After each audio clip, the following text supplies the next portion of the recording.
are back, our very special edition of CBS Mornings, live with the astronauts of Artemis 2 and live with a studio audience full of kids with more questions for the crew here. Nate, tossing to you. All right, Vlad, can you toss me that microphone right there? It's in front of you. Vlad, right there. Toss me that microphone. Thank you, sir. I got hands. You can throw it. You gonna throw it? That'd be quite an experiment. I used to play football for a living. Used to. Simon. But I didn't. We have Simon right here. Here we go. Hi, my name is Simon Yoon, and what advice would you give to a graduating high school senior who would love to become an astronaut in the future? Wow, I like that. We could talk about this forever because we just love this question, but really just find the thing that you love doing. It doesn't have to be science. It doesn't have to be engineering. It has to be the thing that you love doing, and go out there and give it your all every single day. Jeremy often talks about each one of us has a gift, and to be truly happy, we have to be sharing that gift. So find your gift and share that with the world. All right, Vlad?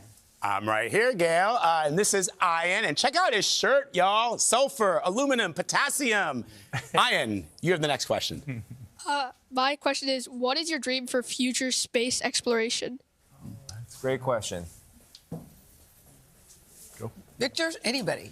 So one of my dreams for future space exploration is that, not only do we get to the moon and stay sustainably and responsibly, that we get onto Mars. And so I hope that by the time you're ready to take a journey like that, that we have done our job to make it safe and repeatable so that you get the chance to go. Would you all go back again? 100%. 100%. Oh, Victor, a little hesitation You said maybe later? Maybe later. Nate, you got another one? Yeah, I have Bridget, who by extension is part of our CBS family. Oh. Bridget. All right, you can stand up. There you go.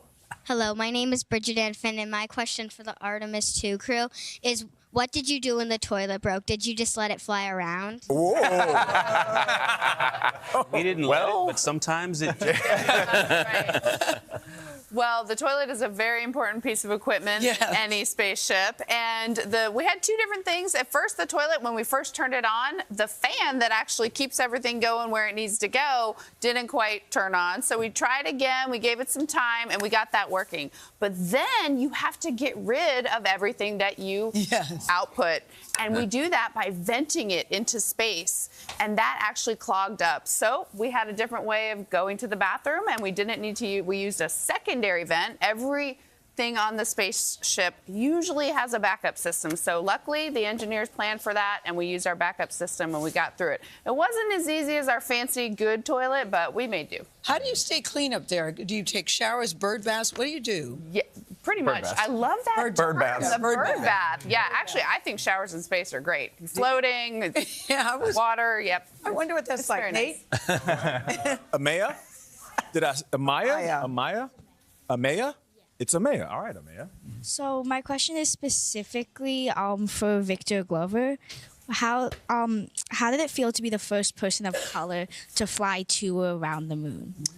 Good question. Amaya, thank you for the question. And I will tell you, one of the things about swinging for the fence and trying to hit a home run when the game is on the line is, if you think about that can add pressure and make you not go up there and play your best game. And so I focused a lot on working with this team and trying to be a good teammate, to them, and also receive from them their good teamwork. And I think one of the reasons we were as successful as we did is we spent a lot of time thinking about us and not me individually. And so I would answer this by maybe just making a visual lesson here, that I spent a lot of time thinking about this patch and not this patch. And now we get to be here and we get to talk about it, though. Yes. I love when you say Very nice. I love that, Victor. Amazing. I was surprised that you guys were not aware of all the how many people were watching. You didn't notice that. You weren't aware of how many of us were watching and following every move. They didn't have social media up there. Yeah, you weren't aware. We don't have, on the International Space Station, we have satellite connectivity all the time almost, so that you actually have a network up there. And on our spaceship, we were just so far away that was much more challenging. We got email up and down once or twice a day.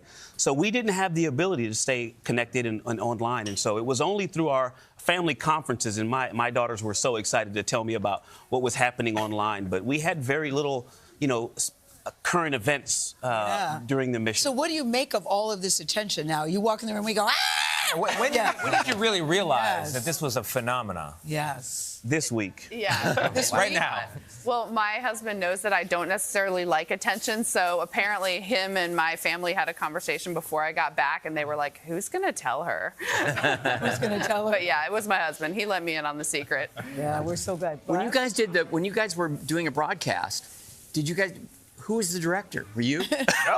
No, it's whoever has the 5-minute activity before the conference starts of who's going to set it up today. And the best part about this crew is that we shared every responsibility. We were one entity. We shared everything. So whoever had the time, they had the lead. If you watch our press conferences up there, somebody different started them every time. We were in different spots. We shared everything. Did you know we were watching you?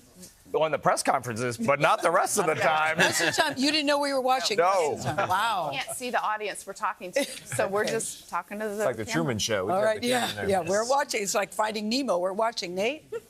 Yep, I'm right here, Gayle, and you know what? Yes. Jack is sitting here with us, and he's our little commander, or Commander Jack, as we like to call him.